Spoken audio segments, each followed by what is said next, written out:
Start. उपाध्यक्ष महोदय, हो सकता है आज यह निकट भविष्य में हम लोकसभा का अधिवेशन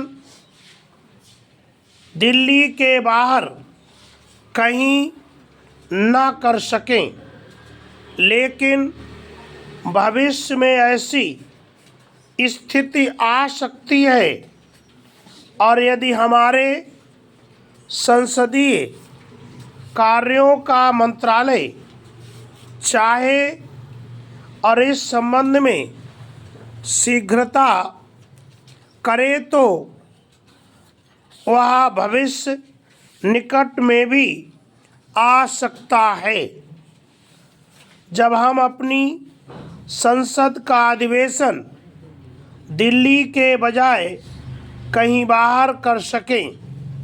वैसे भी हमारे देश में अनेक प्रदेश ऐसे हैं जहां जाड़ों में कहीं अधिवेशन होता है, गर्मियों में कहीं होता है। जम्मू कश्मीर की विधानसभा गर्मियों में श्रीनगर में बैठती है तो जाड़ों में जम्मू में बैठती है। बम्बई की विधानसभा भी पूना में बैठा करती थी। कांग्रेस राज्य का एक ऐसा भी उदाहरण है कि मध्य भारत राज्य तो एक था, मगर उसमें दो राजधानियां थीं, एक ग्वालियर में और दूसरी इंदौर में।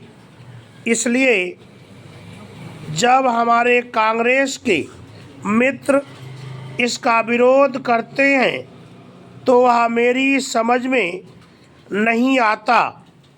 जहाँ तक कठिनाइयों का संबंध है, उन्हें हम हल करने का प्रयत्न करें, लेकिन इस प्रश्न के साथ भावनाएं जुड़ी हुई हैं और हम उनकी उपेक्षा नहीं कर सकते। पैरा, अभी विवाद ने जो रंग पकड़ा है उससे लगता है कि अगर हम इस चीज़ को सरसरी तौर पर समाप्त कर दें कि सदस्यों को ले जाने में बड़ी कठिनाई होगी, वहाँ भवन नहीं बनेंगे, हम कहाँ बैठेंगे, तो यह उचित नहीं होगा। इतने वर्ष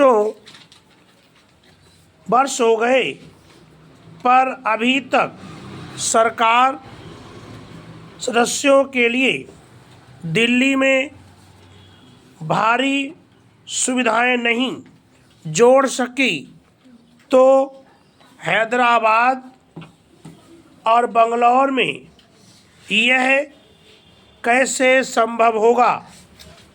यह तर्क भी दिया जा सकता है और इन तर्कों में बल भी है, मगर इस प्रस्ताव के मूल में जो भावना है उसका समादर किया जाना चाहिए कि देश की एकता को पुष्ट करने के लिए यह बात कही जा रही है, किसी राजनीतिक स्वार्थ की सिद्धि के लिए नहीं।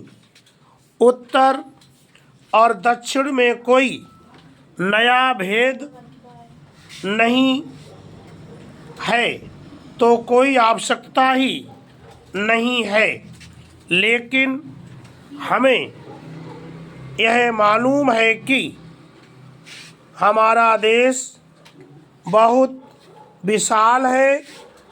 जब भी हम साहित्य में उसका विवरण पढ़ते हैं तो उसकी विशालता हमारे हृदय को बहुत अच्छी लगती है, लेकिन जब इस विशाल देश में हमको घूमना पड़ता है तो भारी कठिनाइयों का सामना करना पड़ता है। आवश्यकता इस बात की है कि हम ऐसे अनेक अवसर लाएं